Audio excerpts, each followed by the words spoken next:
नमस्कार दोस्तों, आप सभी का स्वागत है मेरे YouTube channel tech Indian history 1 में।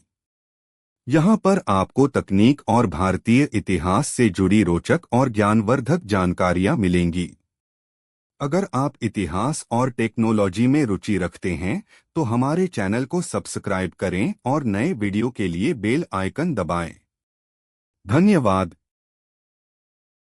भारत और चीन में बौद्धता की यात्रा।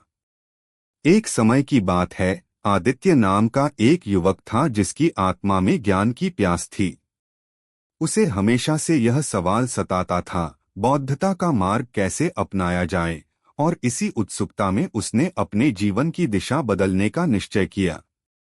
वह भारत और चीन की यात्रा पर निकल पड़ा, जहां उसे बौद्धता के असीम रहस्य उजागर करने का अवसर मिला। भारत, बौद्धता की जड़ें। आदित्य की पहली मंजिल थी भारत, वह भूमि जहां बुद्ध ने अपना ज्ञान प्रकट किया था। बोधगया में अनुभव। बोधगया की पावन भूमि पर पहुंचकर आदित्य ने महाबोधि मंदिर में प्रवेश किया। वहां उसने प्राचीन शिलालेखों, चित्रों और बुद्ध के पदचिन्हों को देखा।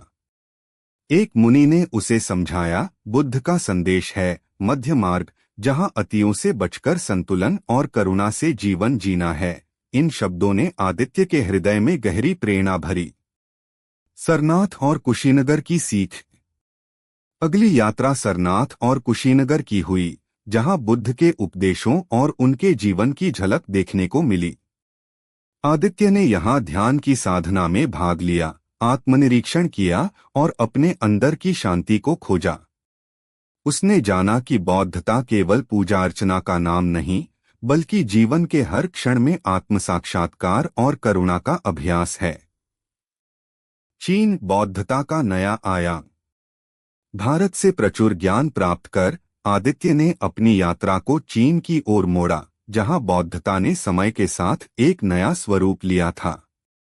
पर आपको तकनीक और भारतीय इतिहास से जुड़ प्राचीन मंदिरों और गहन ध्यान।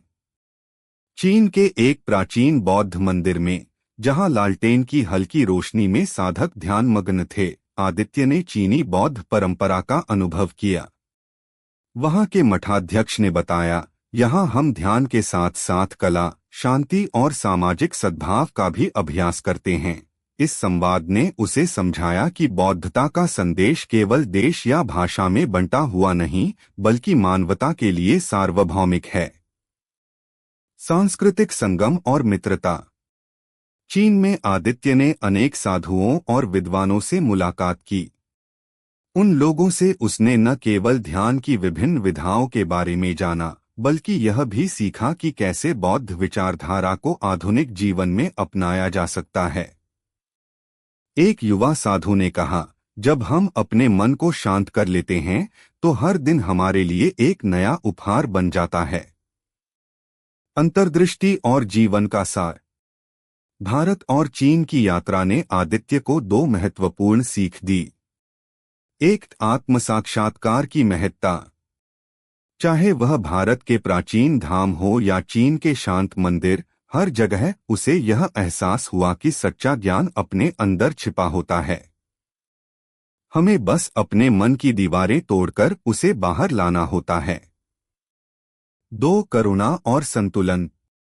दोनों देशों ने उसे सिखाया कि जीवन में संतुलन और करुणा अपनाने से ही असली शांति मिलती है। अपने आप से प्रेम और दूसरों के प्रति दयालु होना, यही बौद्धता का सार है। आदित्य की यह यात्रा उसके लिए एक आध्यात्मिक परिवर्तन का स्रोत बनी।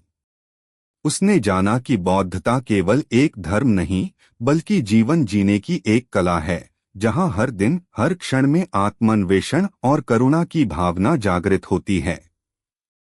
यह कहानी हमें प्रेरित करती है कि ज्ञान की खोज में सीमा नहीं होती। भारत की प्राचीन भूमि से चीन के आधुनिक मठों तक बौद्धता का संदेश हमें यह सिखाता है कि संतुलित जीवन, ध्यान और करुणा के साथ ही सच्ची शांति प्राप्त की जा सकती है।